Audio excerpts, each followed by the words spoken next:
بسم اللہ الرحمن الرحیم الحمد للہ الذی جعل الحمد مفتاح الذکر وخلق الاشیاء ناطقة بحمدہ وشکرہ الصلاة والسلام علی نبیہ ابی القاسم محمد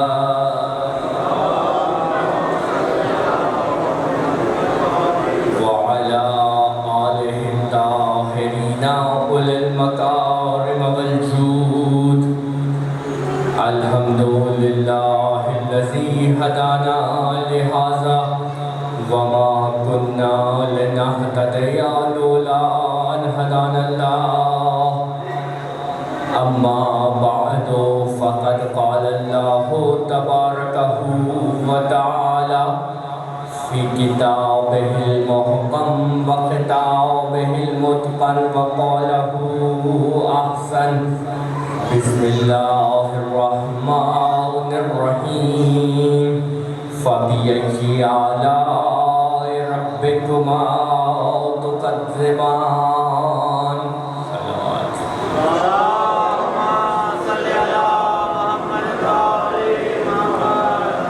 دعا ہے کہ پروردگار آپ سب کی توفیقات میں اضافہ فرمائے۔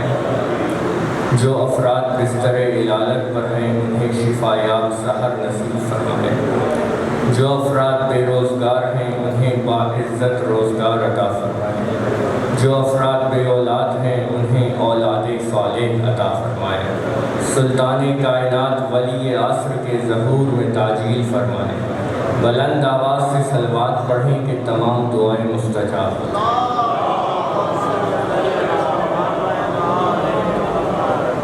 عزیزان گرامی قدر، نعمات سرمدیہ کے عنوان سے گفتگو اپنے آخری مرحلے میں داخل ہو چکی ہے۔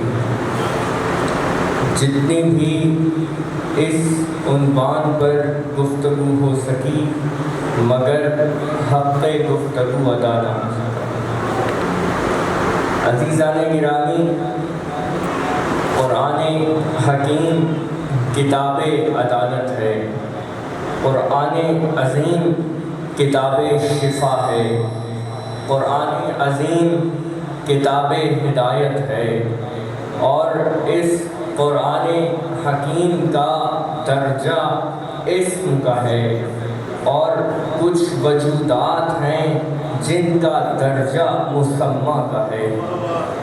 اگر قرآن اسم کی حیثیت رکھتا ہے تو کچھ اسماء وجودیہ قرآن کے مسمہ کی حیثیت رکھتی ہے۔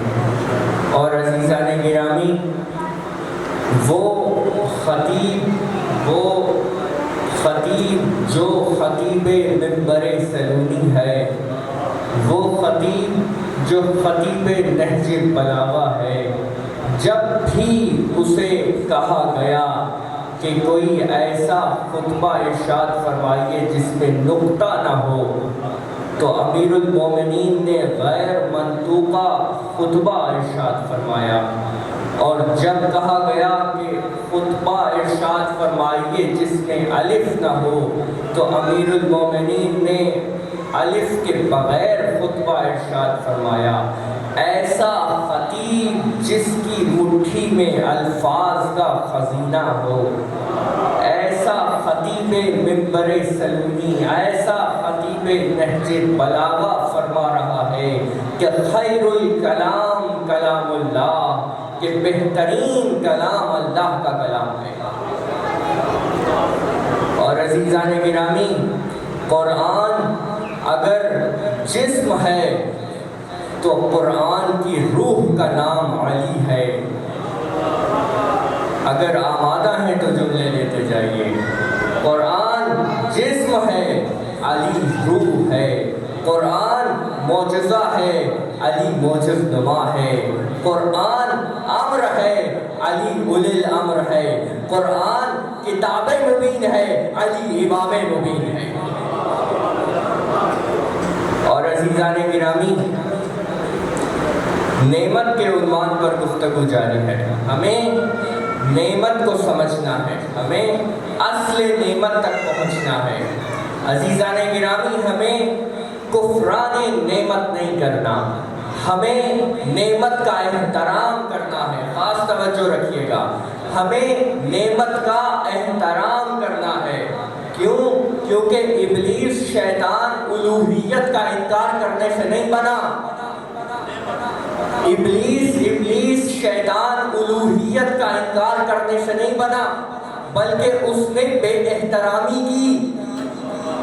ابلیس شیطان بنا احترام نہ کرنے کی وجہ سے۔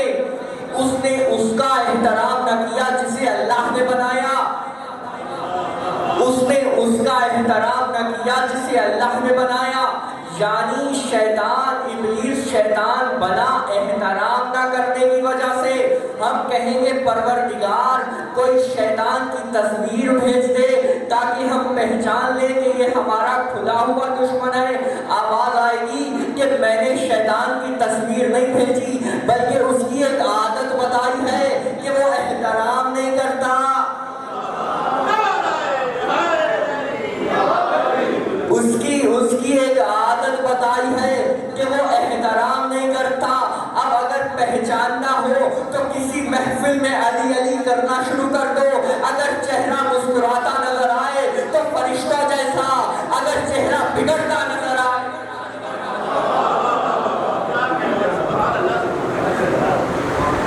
احترام عزیزان گرامی، احترام نسبت کا ہوتا ہے، احترام نسبت کا ہوتا ہے۔ وہ جب جناب نوح کشتی بنا رہے تھے، جب جناب نوح لکڑیاں کاٹ رہے تھے، تو اس لکڑیوں کی نسبت نجات کے سفینے سے ہو گئی تھی۔ جب جناب نوح لکڑیاں کاٹ رہے تھے تو یہیں کی لکڑیاں، یہیں کے درخت، علامہ مجلسی حیات القلوب میں لکھتے ہیں کہ یہیں کی لکڑیاں جب جناب نوح کاٹ رہے تھے تو جو برادہ گر رہا تھا وہ برادہ نہیں تھا، سونے اور چاندی کے ذرات میں بدل گیا، سونے اور چاندی کے ذرات میں بدل گیا۔ کیوں؟ کیونکہ ان لکڑیوں کی نسبت نجات کے سفینے سے ہو گئی تھی۔ یعنی احترام نسبت کا ہوتا ہے۔ اگر جناب نوح کے لکڑیاں کاٹنے سے گرنے والا برادہ سونے اور چاندی کے ذرات میں بدل جائے تو حیرت نہ کرنا، کیونکہ وہ بات حیرت کی نہیں، نسبت کی ہے۔ اور اگر چوتھے امام پانی میں ہاتھ ڈال دیں تو جو پانی گرے اگر وہ جواہرات میں بدل جائے تو بات حیرت کی نہیں، نسبت۔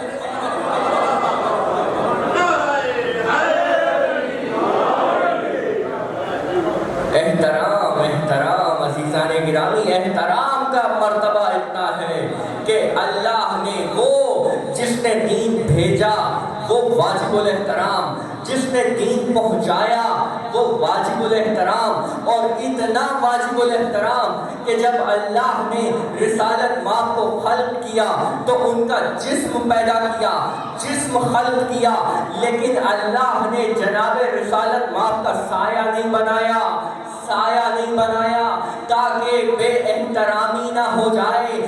سایہ عکس بدن ہے، جزو بدن نہیں۔ سایہ عکس بدن ہے، جزو بدن نہیں، مگر کاندھا جزو بدن ہے، کاندھا جزو بدن ہے۔ اب اگر سائے کو دیکھو گے تو عظمت نبی نظر آئے گی، شانے کو دیکھو گے تو عظمت علی نظر آئے گی۔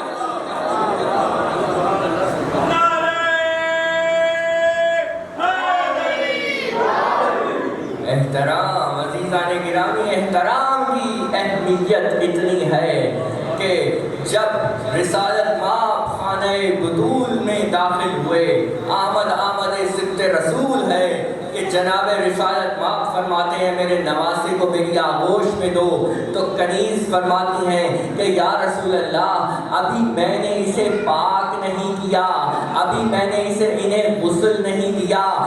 وہ نبی جسے پتھر مارے گئے تو غیظ نہ آیا، اس نبی کے چہرے کے آئینے میں غیظ و غضب کی بدلیاں آنے لگیں۔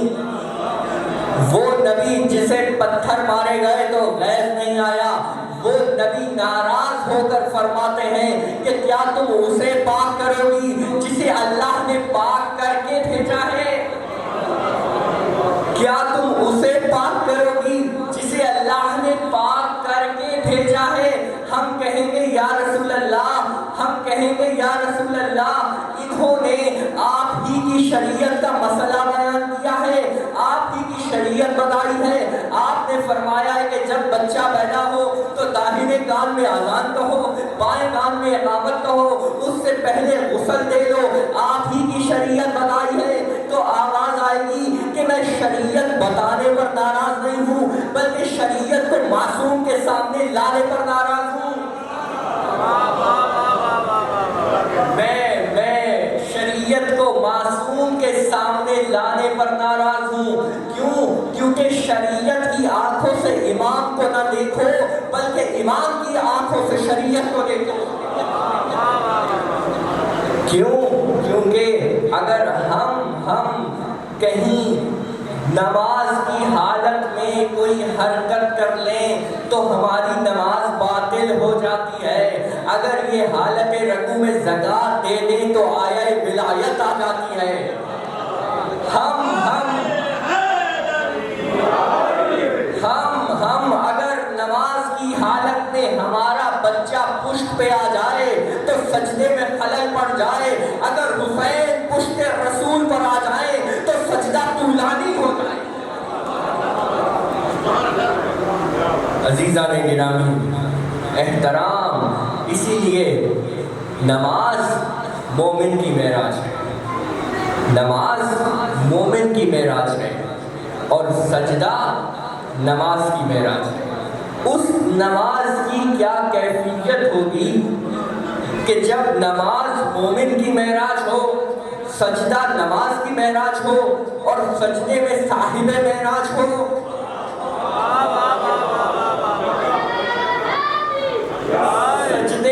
سجدے میں صاحب معراج ہو، اور اس عالم میں پشت رسول پر حسین آ جائے۔ وہ نماز کے جس سجدے کی حالت میں رسالت ماں کی پشت پر حسین آ جائیں تو سمجھایا جا رہا ہے کہ جب فرش پہ نماز بیٹے کے بغیر نہیں ہوتی تو عرش کی معراج باپ کے لہجے کے بغیر کیسے؟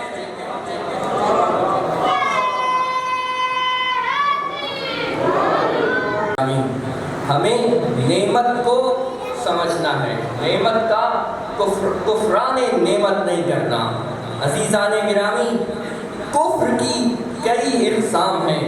جب انسان ربوبیت کا اور توحید کا انکار کرتا ہے تب وہ کفر وجود ہے، اور جب آپ حق کو پہچاننے کے بعد، حق پر یقین لانے کے بعد انکار کر دیں تو اسے کفر عناد کہتے ہیں۔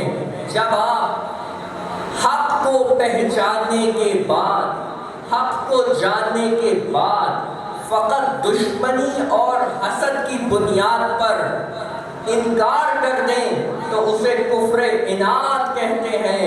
اور ولایت وہ نعمت ہے کہ جسے علی کو پہچاننے اور علی کو جاننے کے بعد علی کی فضیلت کا انکار کیا، اس نے گناہ نہیں بلکہ کفر عناد کیا ہے۔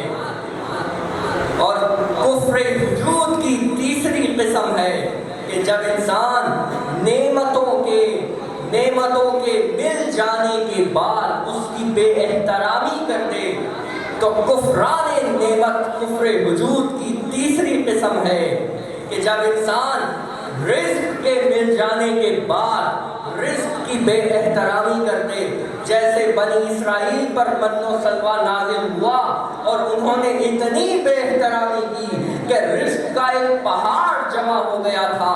جب آپ رزق کی، جب آپ نعمت کی توہین کرتے ہیں تو وہ کفران نعمت کے زمرے میں آ جاتی ہے۔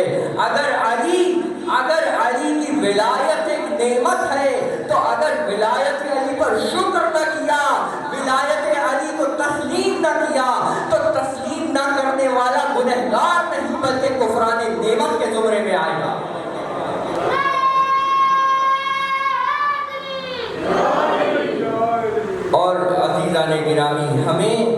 اگر نعمتوں کو بڑھانا ہے، نعمتوں کو پروان چڑھانا ہے تو ہمیں شکر کرنا ہوگا، ہمیں شکر کی منزل میں داخل ہونا ہوگا۔ اور شکر کا فلسفہ یہ ہے کہ فقط زبان سے الحمدللہ کہہ دینا شکر کے زمرے میں نہیں آتا، بلکہ آنکھوں کا شکر یہ ہے کہ حق کو دیکھا جائے، علم کا شکر یہ ہے کہ اسے عمل کے ساتھ متصل کر لیا جائے، اور ولایت کا شکر یہ ہے کہ اسے اطاعت کے ساتھ متصل کر لیا جائے۔ اور عزیزان گرامی، اگر ہم نے انکار کیا، ولایت کا انکار کیا، ولایت جیسی نعمت کا انکار کریں گے تو اللہ 31 مرتبہ فرما رہا ہے کہ تم اللہ کی کس کس نعمت کو جھٹلاؤ گے۔ ہم پوچھیں گے کہ پروردگار کیا نعمت کے جھٹلائے جانے ہی پر سوال قائم کیا جائے گا؟ کیا اگر کوئی نعمت میں شک کرے،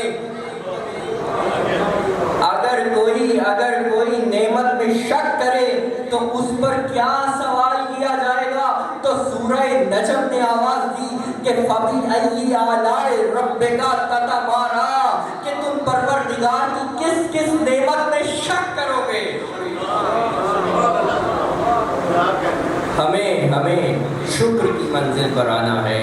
اور عزیزان گرامی، نعمت جو متغیر ہے، جس میں تغیر آ رہا ہے، اجمالاً عرض کر رہا ہوں، جس نعمت میں تغیر آ رہا ہے اس نعمت کا تعلق ظرف اصل سے ہے، اور جب نعمت کی اصل ثابت ہو، جب نعمت کی بنیاد ثبات سے جڑی ہو اور اس کا اظہار متغیر ہو، اس نعمت کا تعلق ظرف دہر سے ہوتا ہے، اور جب نعمت ویسی ہی رہے جیسی خلق ہوئی ہو، اس نعمت کا تعلق ظرف سرمد سے ہوتا ہے۔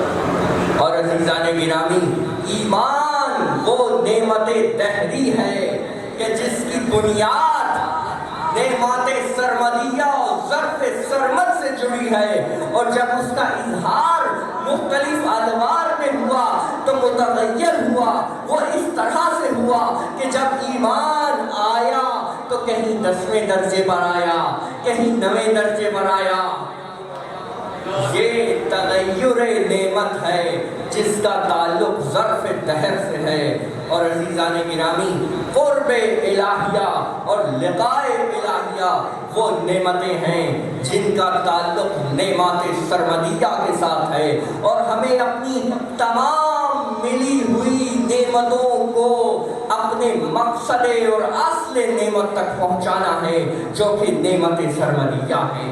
ہماری نعمت کا فقط تب فائدہ ہوگا جب ہم اپنی نعمتوں کا استعمال ایسے کریں کہ ہم نعمت سرمدیہ تک پہنچ جائیں۔ اور عزیزان گرامی، دعا ہے کہ پروردگار ہمیں نعمت سرمدیہ تک پہنچنے کی توفیق عطا فرمائے۔ اور عزیزان گرامی،